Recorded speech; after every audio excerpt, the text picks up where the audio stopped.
brilliantly resilient, embracing your past, present, and future. How many of us feel as though we are resilient? I question my resiliency all the time.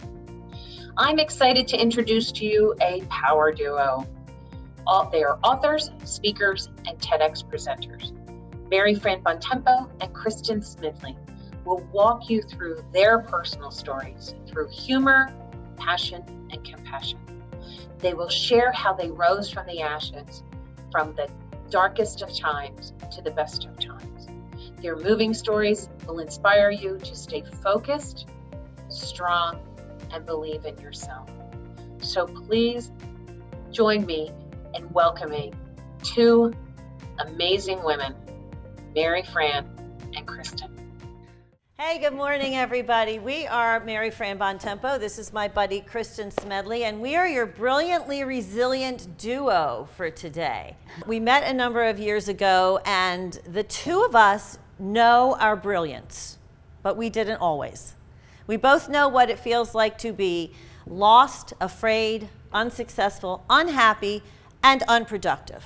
And that is a lot of yuck. But it was necessary yuck because it allowed us both to uncover our resilience. And notice I said uncover our resilience, which was the key to then discovering our brilliance. You know, when we first met, we had not similar stories, but we both had horror stories, which we refer to as sucker punches and train wrecks.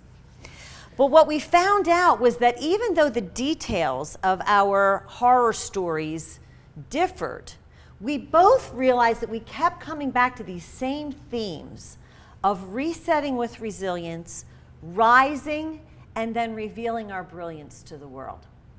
Yeah. And today we're going to walk you through that process of reset, rise, and reveal your brilliance. But here's the thing, and Fran touched on the word uncover. You need to go into this with we're just asking you for one foundational belief that you just have to be absolute about. You're already resilient.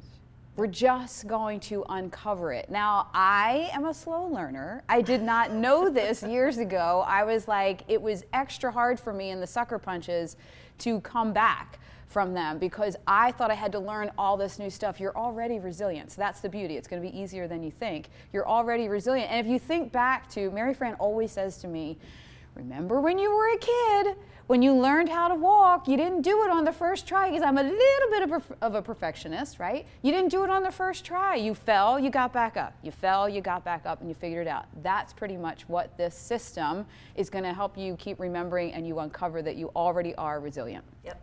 So here's what resilience is. Resilience is about getting through pain and disappointment without letting them crush your spirit. So when Kristin was just talking about being a little kid, you know, when you're little and you're learning how to walk, and you get up and you go down, you get up and you get down. When you fall as a baby, you don't sit there and go, oh my gosh, I fell. I'm never going to be able to do this again. This was awful. You just get up again. And it's inherent, and we don't name it. And that becomes the issue, that we lose the idea that we have resilience as we go on because we don't name it at those very times when it is most apparent in our lives. So the reason resilience is important is because throughout your life, you are going to be hit with what we call train wrecks and sucker punches. Yeah. Here's the uplifting, beautiful part of the day. So to give you an idea of, I've had a ton, probably like a lot of you, a ton of sucker punches and train wrecks. But the one that really knocked me over, that I had the biggest struggle coming back from, was actually way back about 20 years ago when I was living, that person back then would get on my nerves right now, because I literally had what Hollywood would say is the vision of the perfect life. I mean, I was in one of those, it was back in the year 2000, and the McMansion houses, had just come out, the SUVs had just come out, and Kristin had each of them. And it was so perfect that in our neighborhood, I'm telling you, every sprinkler system came on at the same time in the morning when we all went out to work. It's like one of those Hollywood things with the jingle in the background. I had the perfect life, but I also had planned my whole life for that perfect life. Everything I had planned and worked and planned and worked, and it was coming true. And then, you know, I had worked and planned my whole life for certain things, but I had dreamt my whole life to become a mom. That was my #1 dream. And on January 29th of 2000, I finally became a mom for the first time. And my little Michael was just the picture of amazingness. And if you guys have carried a baby or you're close to somebody that did, then you know that when you're carrying that little person, as your belly grows, so do your dreams for them, right? And I was like, I was an athlete growing up, so I envisioned that whether it was a boy or a girl, because I was one of those, I think I'm like a freak now, that nobody has a surprise anymore. Everybody finds out before the day, right? So I would think about a little girl or a little boy, and I knew that they were going to be an athlete and had all these dreams for athletics and prom, all that stuff, and summa cum laude. I had this massive dream, and then I met my Michael, and would sit there and picture him doing all those things that I thought about. And then at 4 months old, in a little hospital exam room, a doctor said to me, "Your son is blind." And he was the first blind person that I had ever met in my entire life. So that was Kristin's sucker punch. And my story was that we had the typical suburban home. My husband and I had 3 kids, and we were out in the suburbs, and I was active in my church, and I worked as a youth minister, and I was writing and just kind of sailing along. And then on Mother's Day of 2010, after having some issues with my son, but not the issue that I thought was coming, I learned that my son was a heroin addict. Mother's Day of 2010. And as Kristin said, that stops everything. Everything that you think you know, every place you thought you were, everything that you thought you built, all of a sudden, it's gone. Yeah. And you have no idea what to do next. And I'll tell you this, and I think it's when your children are involved, it's a double sucker punch. Do what you want to me. Yeah. Don't mess with my kids. So that was our story about our sucker punches and our train wrecks. But here's what we decided. First of all, you, in your situation and in wherever you are, you have to name your sucker punch or your train wreck. You have to figure out, what am I dealing with here? And you gotta look it square in the face.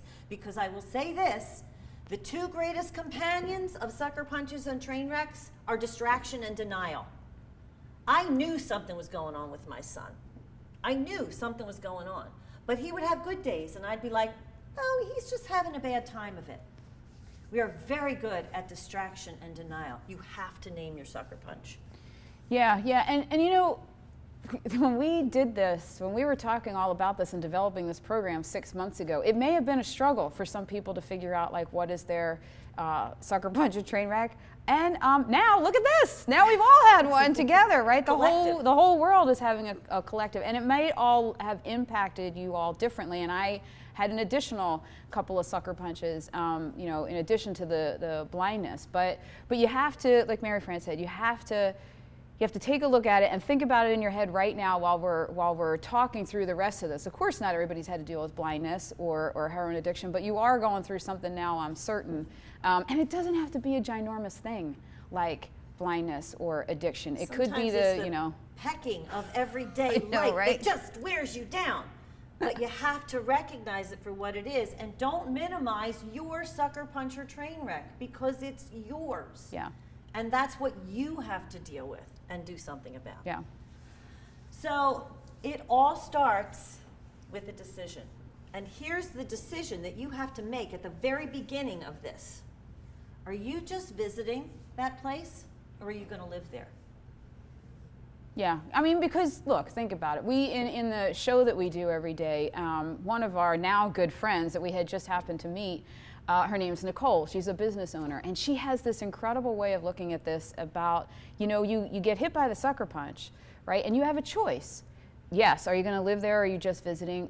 Are you going to be Knocked stunned? out? Yeah. Yes. Or knocked out. So you can, for me, I tend to get stunned, and then I stay there for a minute, and I think that that's okay, that you stay there and you got to think about, okay, what do I do next? What information do I need? I just got stunned again a couple weeks ago.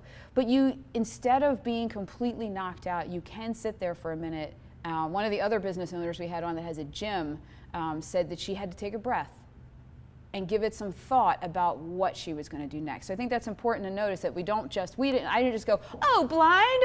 Okay, I gotcha. Now, here, look, Patty Positive is here and I'm going to fix this. No, I was actually stunned for a long time after that. But you do have, and Mary Fran does this to me all the time when I get hit by something. Okay, you can have your little pity party for a minute, but you cannot stay there, because that's when the spiral hits down the rabbit hole. Yeah, yeah. So, but it's important to recognize it. It's important to validate where you are. You have to acknowledge that. And do not make the mistake of comparing your issues with other people's. Yes, she had blindness. I had heroin. That doesn't mean that your problem isn't important. It doesn't mean that it's not affecting your life. You have to look at it, you have to name it, and then you have to decide, are you just visiting or are you going to live there? And Kristin has another, I think, brilliant way of putting it, and here's her take on it. And this kind of encapsulates my whole journey when people say because it's been more than just blindness I've had to deal with. How do you come out smiling every day? And my thing is, we're all going to go through this stuff, right? And you have to decide for yourself, are you going to come through broken or brilliant? Yeah. So that's your decision, and it is a choice. That doesn't mean that you're going to come through exactly as you choose to or as you want to, but you can make the choice that you are just visiting that place and you are going to come through brilliant and not broken. And it starts with the reset, and this is where we reset. We reset with resilience, and that's that thing that we all have in us, again, that we need to uncover when we're in this place. It's there. You just have to find it again. And it's not hard, because if we can do this. If we can do it. If we could figure this out, you guys, then you can too. So we're just going to go through a couple of the tools in the toolbox here, right? We describe ourselves as self-described doctors of nothing.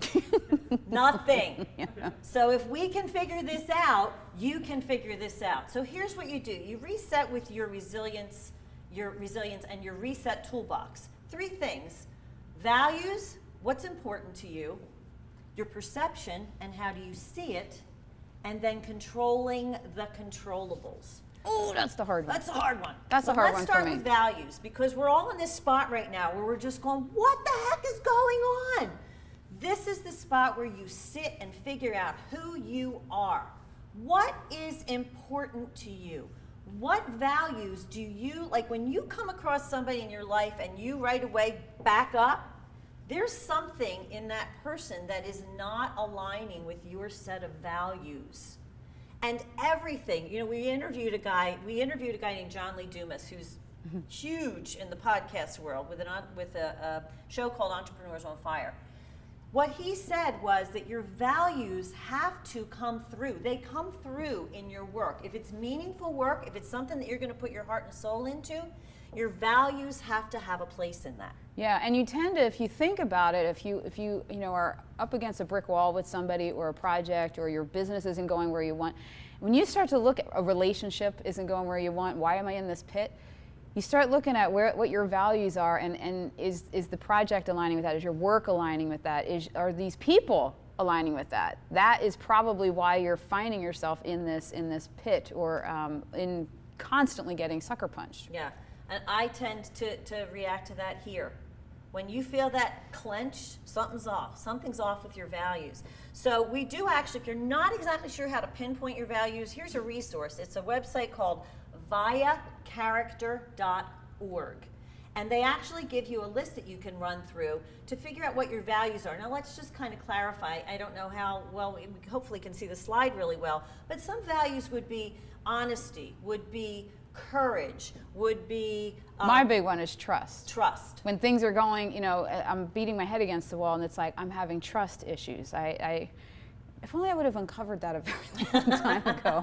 Maybe I could have saved all the gray hair. You know, hard work is another Yeah. thing. You know, consistency. There's so many things that can influence who you are and how you work well with other people. This is the time to figure that out. When you're laying down from a sucker punch, that's the time we have to figure that out, because you're in a rebuilding phase and you need to figure that out. So values is the first thing. The second thing is perception. How are you looking at what this situation is? And Kristin has a brilliant story about that. Yeah, so of course the mom of the blind kid is going to talk about how you look at things, right? It makes sense. I promise, it makes sense. We land the, as Kristin says, we land the plane. We land the eventually. plane. Just trust us. Sometimes she has to like I have to pull hit her the in, back but- of the pilot to say, let's go land the plane. So so I left us off with, I heard that diagnosis, your son is blind, and Michael was the first blind person I had ever met. Well, a long story short, and in interest of time, I'll skip ahead to 3.5 years later, I was extremely pregnant with my second son, and had no idea if he was going to be blind or not. The chances were pretty high. I didn't see them as high because I am the delirious optimist and thought 25% chance of a second child affected. I'm going for the 75. That's kind of how my life rolls. I'm good, right? And one morning I was really, really struggling, because there I was again with the big belly and the big dreams, and all of a sudden, the math award-winning Kristin showed up from high school and said, "Oh my God, that's a really big risk, 25%." So I was sitting there in a full-on struggle about how could I possibly do this twice. I was kind of fake smiling all day and sobbing all night and wishing and praying blindness away for 3.5 years. And I was in this moment of, I call it in one of my books prayer. It was tantrum with a capital T. I was freaking out that I was not going to be able to handle this, right? So as I was in my ugly cry, sobbing freak out, I could hear Michael making his way down the hallway to my bedroom, because I never even made it out of bed that morning. I was so distraught. And at 3.5, my Michael did not walk. He bounced, and he skipped, and he danced through every single day. He was always like that. So he bounced in, and his big, now famous line that guides me all through my life is he said to me, "Mommy, isn't this the best day ever?" And I'm thinking, you're still blind. This is still not working out. The next one could be blind. And I was like ready to lose my mind. And I'm like, "Michael, why is it the best day ever?" And he's like, "Mommy, the sun is up. I have all my toys and I'm so happy." And he bounced back to his perfect day. And I thought to myself, oh my God, this kid was not bothered by blindness. It did not bother him at all. He, to that moment, figured out everything he wanted to do. And I had been praying it away for 3 years. The problem was I was bothered by blindness, and I was in his way of having the full life that he was meant to have, not that I wanted him to have. It ended up to be the biggest blessing in the world that I saw blindness completely differently. That day, I figured out that he just was going to do things a little bit different and have slightly different tools than everybody else. But blindness in no way was going to be the burden that I was making it. I had looked at it all wrong. And I can tell you with 10,000% certainty, and we'll talk about later about where my Michael is now, that perception, changing perceptions of blindness that day, changed everything and was the miracle that I had been praying for 3.5 years. And my story was that I did not fit what I thought a drug addict's family looked like. That was not me. I was the churchgoer. I was the writer. We were successful and college educated and had this place in the suburbs, and I had a completely different idea of what a drug addict's family looked like. So I didn't fit that. So that was where the distraction and denial came in. That wasn't me. That couldn't be me. That couldn't be my family. So here's what we both learned. When I finally let go of that, that was when I could help my son.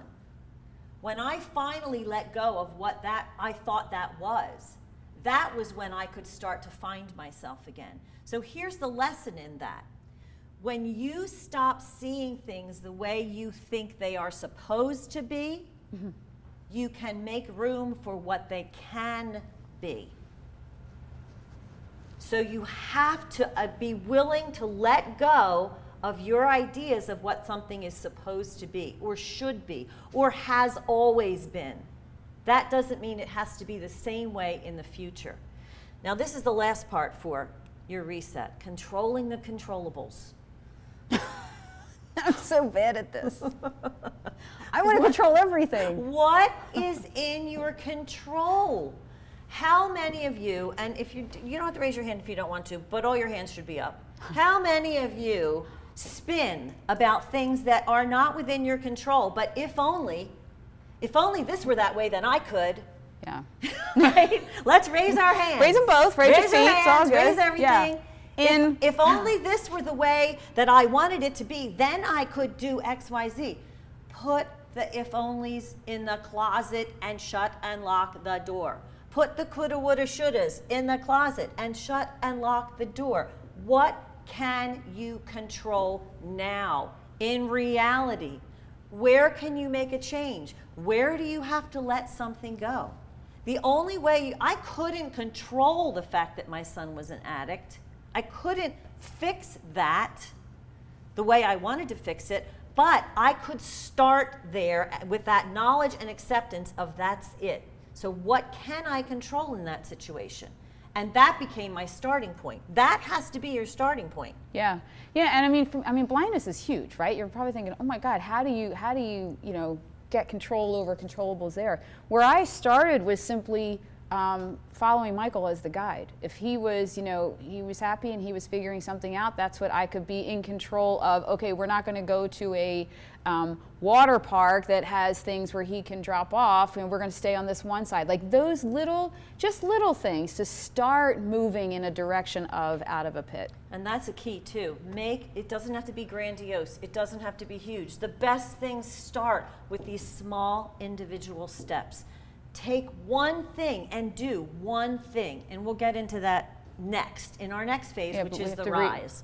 Okay, so we have to reiterate this one thing. Again, we need to reiterate this one. If you're going to rise, you have to, again, revisit that. Are you just visiting or are you going to live there? Because it's very easy to get stuck in that pity party place. When we're having a bad time of it, people are nice to us. Yeah.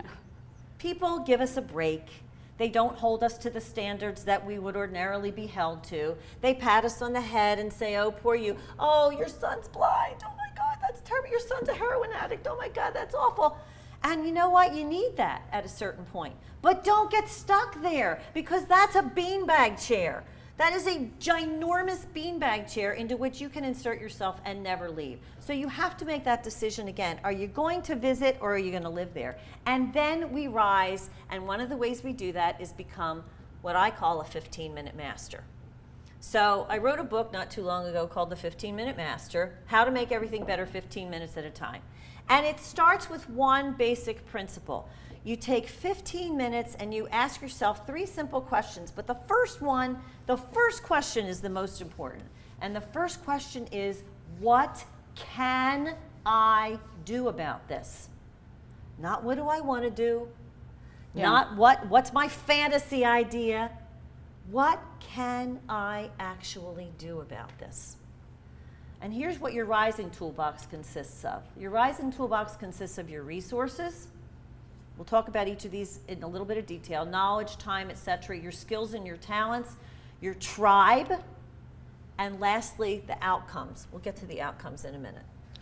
And that, I'm thinking about, Mary Fran is constantly saying to me, first of all, you're not going to live there, you can visit, and do not be married to the outcomes. Because, probably more of us than we care to admit in this room have gone through divorce. And I recently went through that, right?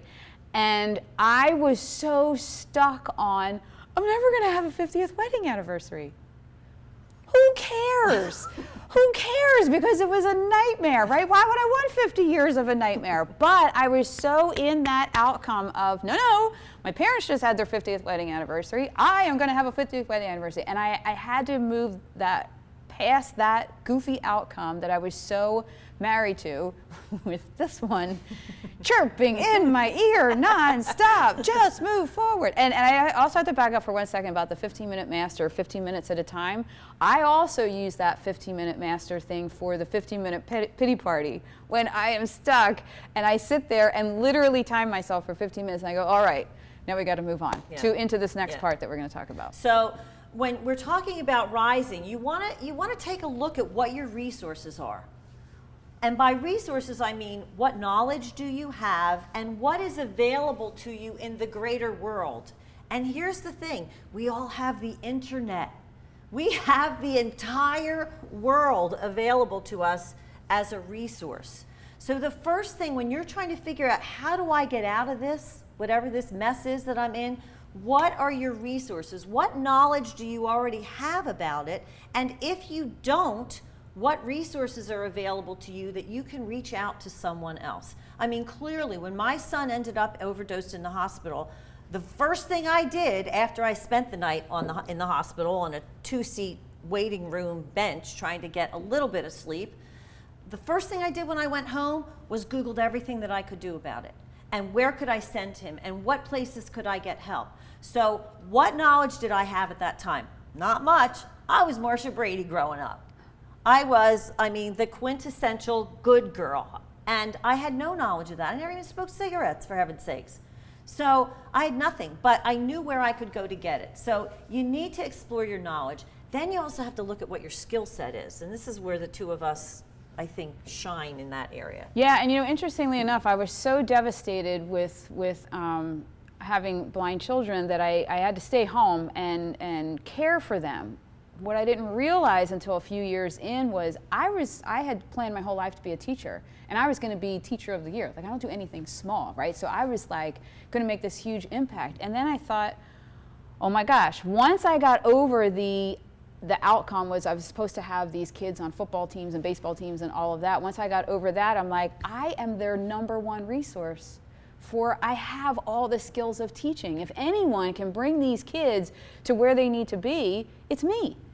I just had to learn different skills in that teaching, but that was when I looked at it that way, like this is going to be my little classroom now, and utilize all those things I had planned and trained for my whole life to now teach my kids how to navigate a world they couldn't see. Yeah. What are you good at? What's your skill set? Both of us trained as teachers. We're not teaching traditionally now, but we are teaching. So we are using that skill set. So take a look at what your skill set is. And then who's in your tribe? And when I talk about your tribe, I'm not talking about your mother, your sister, or your girlfriends. Yes, they're your cheerleaders, but they're also the ones that are going to tell you that you're wonderful when you suck at something. They're not the people you need to find out and really give you the knowledge and the experience and the expertise and the help to get you where you want to go. You always need those people in your tribe, but I'm talking about going outside of your first level contacts. Explore your second and even third level contacts. Who is in your universe that can help you move forward?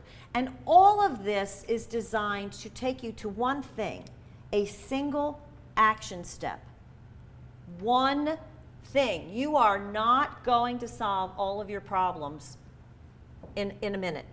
This is about finding one action step. And when we talk about do not be married to outcomes, Kristin and I we're both TEDx speakers, we're both authors, we are content creators. She runs a global patient organization. I am an advocate for heroin addiction and for addicts.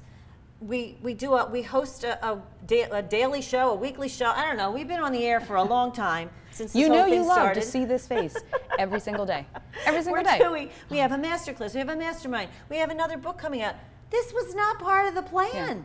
Yeah. I was supposed to be in an elementary school. Weren't you going to be high school? I was going to be a high school teacher. Yeah. And then all this. This was not part of the plan. So when you look at your skill set, you have to be willing to look at it in untraditional ways. We live in a world where we're supposed to go to school, get a degree, and get the job that corresponds with that degree. How many times have all your plans worked out? Will anybody please in this room whose plans have always worked out, please raise your hand so I can become your disciple. I will be your follower forever. Because that never happens. Yeah. Something always interferes with what your plan is. So take advantage of it. Because that left turn might be the thing to land you exactly where you need to be. But you cannot be married to an outcome because you will always be disappointed. Always. I want to just highlight what you just said because I promise you that this is true. This just happened to me with a massive sucker punch a few months ago. And that whole thing with if you're forced to take a left turn, if you look at it as an opportunity as opposed to, no, I was supposed to stay straight over here, the amazing things that can happen if you look at it as opportunity. And it also is, when you start looking at it that way with a perception like that, then you find what you never thought you would have the energy to do, that one action step that we're going to talk about. And that's the next thing. You have to initiate your action step. None of this matters if you spend your whole time in your brain.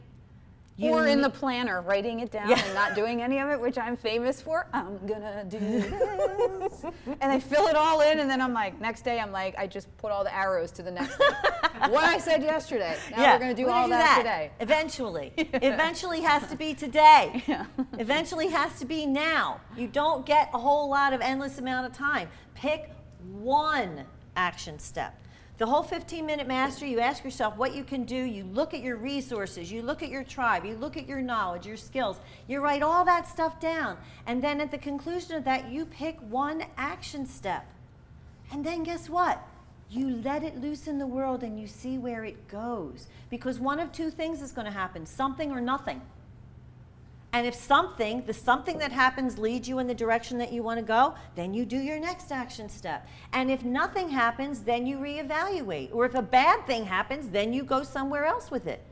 But one of the problems that we have as humans, our miracle minds, they can take us so far down the road. The problem is that we only have this minute. So take the action step in this minute. Okay, so now we're going to move this along. Once you reset, once you start to rise with that action step, that's when your brilliance starts to build.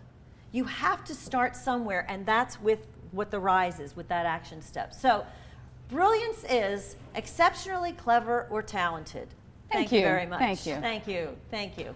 Gifted, talented, virtuoso, genius, accomplished. All words that we have used with ourselves, whether they are applicable or not. But here's the thing, they are. Because every single one of us has some kind of a brilliance. What's that phrase that we hate that somebody just asked if they could call you to pick your brain? Oh, pick your brain. Pick your brain. Yeah, when someone's saying pick your brain. But here's the funny thing. We're laughing about that we use these words for ourselves right now because we do actually say, oh my God, we are brilliant. But just at the beginning of this pandemic, our whole Brilliantly Resilient was a program, and I actually have a file in my computer that's called Brilliantly Resilient World Tour. We were going around the world with this message, and we talk about plans. I mean, we had all these plans and all these lists, and I have whiteboards in my office with everything we were doing, and then a flippin' pandemic hits. And for speakers, that was like the end of that was hitting the wall. We couldn't do anything, we couldn't go anywhere, and our one action step, and I tell you, I have chills from my head to my toes, was the day that we said, let's still do it, but let's just go on Zoom and start talking to people every single day on Facebook.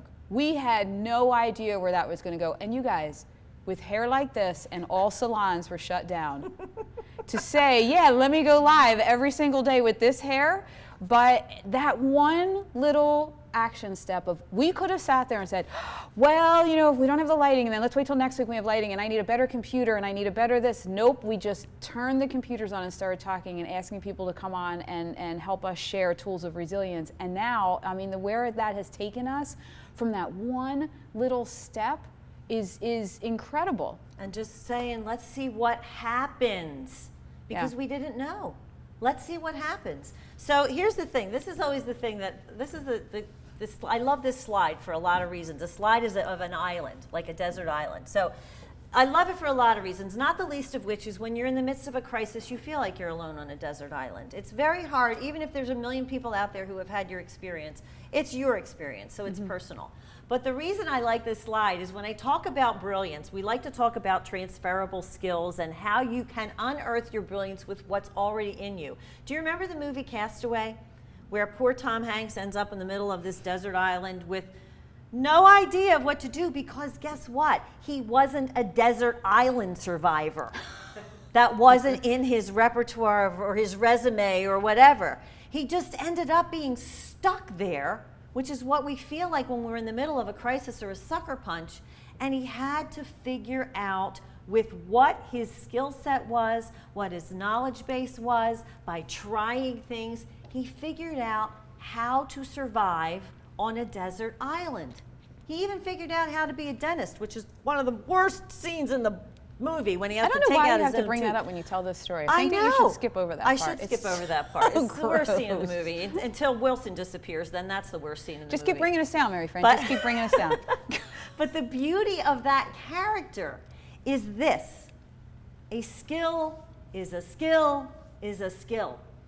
So that character relied on his ingenuity, on his ability to take something and go, all right, well, what can I do with this, with what I have? What can I do? And manage to survive and thrive within that environment and eventually move on with his life. And that's the goal when you're trying to get out of a crisis or a sucker punch. And you know what? So to put this, that's a movie version. That's like more of a metaphor. To put it in real life, we just met on our show. We met the guy that created Pictionary. You know the game Pictionary? You know that game? We played it on our show. I'm the worst artist you could ever imagine. But you guessed all of my pictures, so I guess I'm not that bad. But Rob Angel is who created Pictionary, and he said he was a waiter back in his early 20s when he came up with this concept of Pictionary, and he kept saying to himself, wow, this is a great idea for a game. I'm not a game creator, I'm a waiter. And then he finally figured out the skills that he had as a waiter and as a person and what he wanted to do with his life and put it into creating this game. And then he said, he did it, you have to watch the episode, because he goes, little by little, every day I'm like, ooh, I think I'm getting closer to being a game creator. Oh, I'm still a waiter. I'm a game creator. I'm a waiter. And then he has this game and they buy it and he's like, you know, with this bazillion-dollar contract, and he goes, I guess I'm a game creator now. You get there and you don't even realize that you're there. Yeah. And we interviewed another woman, Tiffany O'Donnell, who leads an organization called Women Lead Change out in Iowa, and she is now the CEO of that organization, and she was asked to be that for a couple of times and turned them down. And her reasoning was, well, I'm not a CEO. Yeah. And on the air I said to her, well, nobody's anything until they are. Yeah. And now she's this phenomenal, right? Dynamic CEO. But yeah. That was shocking, though. And she's like, I figured, don't ask me to be a CEO. I'm not that. I don't know how to do that. I'm not that. She... Well, nobody's anything until you are that thing. So a skill is a skill is a skill. And we took our skills, which really, these were the things, and let's clarify this. When we talk about your brilliance and the things that people want to pick your brain about, that stuff is not hard for you. Your brilliance is not hard for you. That's the stuff that you do so well that it comes naturally to you. We live in this world where we feel like unless there's blood, sweat, and tears involved, it's not valuable. Guess what? That's totally wrong.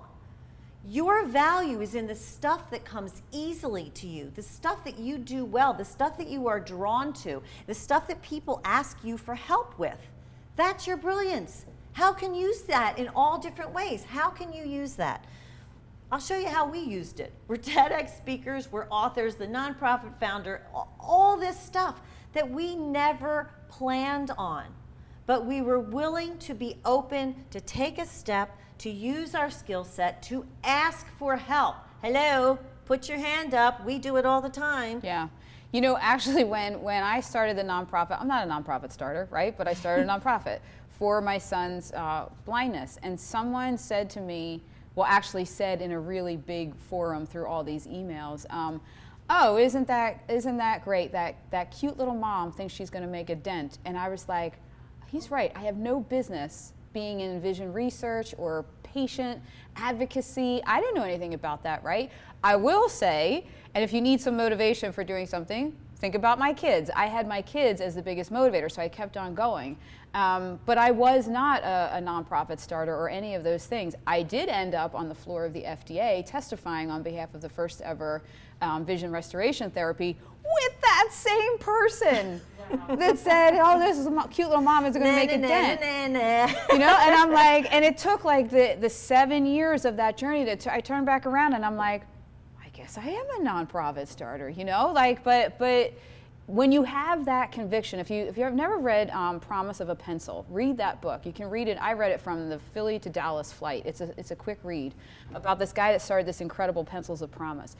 One of the biggest things in that book that keeps me going every single day was he said, if you have to have an unwavering commitment to what it is that you're doing, your mission, your family, your goals, whatever it is. And when you have that unwavering commitment, you start to do this. You uncover all of your resilience as these sucker punches keep hitting. When a pandemic hits, when you're watching some of these businesses that pivot, Fran and her word pivot, they'll pivot and go in a bigger direction because they are so committed to getting to that finish line. But they don't. It doesn't matter how they're going to get all different screwy ways to get there. They're not married to those outcomes. It's just getting through to the end, and that's who you see start to really rise. But have that commitment. Commit to your own brilliance. Mm-hmm. Commit to your own brilliance. So here are your brilliance takeaways. First of all, you do a brilliance brain dump. What are your skills? What are all the things that I am really, really good at? And be honest about that. Yeah. And sometimes even bring in some people from your tribe to say, when you think of me or you've seen me, we talked about Linda Larson, who's phenomenally entertaining, gosh, we love her. About when you're at your finest and best. What does that look like when you're at your finest and best and uncovering all of these skills and talents that you have? Yeah, so do your brilliance brain dump. Name and declare your skill set. Name it. You have to put these things down in quantifiable ways. This is what I'm good at. And don't, we're Catholic school people. You're not supposed to brag, claim it, own it. That's what you're supposed to do. And how have you used all of these things in the past? How have you used them? What unconventional ways have you used them in? What possibly unconventional ways can you use these skill sets in the future? Who can you partner with? Like, this should not be happening. We are not anywhere on paper. The two of us are so far apart from one another in terms of just, you would never think that the two of us would end up together. But the partnership works because our skill sets are compatible.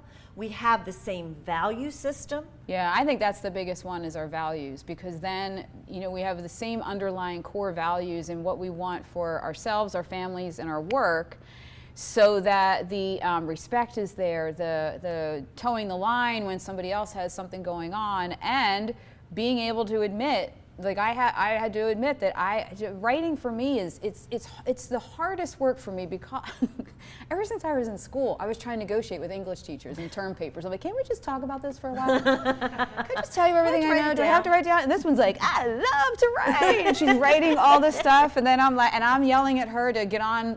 She calls Twitter the tweeter, which just to annoy me, she calls it the tweeter. That we have these different skill sets that then we're like, all right, that's your thing. You do that. And quite frankly, when you partner up with somebody, you can kind of do the blame game together. Like, oh, both of us messed that up. That wasn't just me that failed. Here's the other thing. If you suck at something, stop doing it. Yeah. Stop it. Find somebody else who's better at it, and you help them with something and they can help you. That's why I let her do all the social media stuff, because I'm terrible at it, and that's why I write the books, because she's not that great at that either. Nope. It took me 7 years. It took me 3 years to write my one. Then she's like, I've got another one coming. I'm like, oh my God. So you have to take a look at all of these things. You have to take care of your action step, institute it, and here are your brilliant takeaways. You are going to reset with your inherent resilience, your values, and your perception. You will rise with your resources, your talents, and your tribe, and releasing the outcomes. Hard but true. Got to do it. And then you will reveal your brilliance by using your skills in new ways, partnering with others, and taking action. And that's when you will totally realize that we want you to go into it knowing that you're brilliantly resilient, and then when you get through this process and you start to see it and you go, I am brilliantly resilient. Look at me, look at me. And then we want you to reach out to us and tell us all about it. Reach out to us. Let us know where you're at in this. We have masterclass coming up that if you want to explore this further, you can find all that info on our website at brilliantlyresilient.net. And we just want to gift you with your own brilliance and resilience because it's there. We want you to take it. And frankly, the world needs you. Yeah. We need you. We need your brilliance because we're good at a few things, but we're not good at a lot of stuff. So we need all the help we can get. Yeah. So own it, take your resilience, shine with your brilliance, and share it with the world. And if we could do this, you guys, you can do it too. That's it. Thanks for having us here.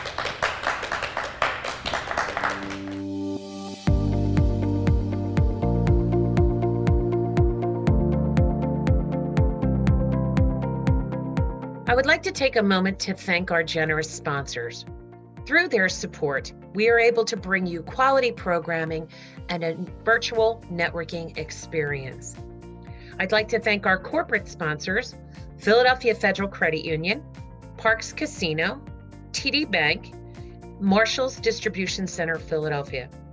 I'd like to thank our executive sponsors, Chorus Services, Holy Family University, Inverse Paradox, Jefferson Health Northeast, Nazareth Hospital, Northeast Family YMCA, PICO, Philadelphia Gas Works, Philadelphia Industrial Development Corporation, Rivers Casino, St. Basil Academy, and Witham Smith & Brown.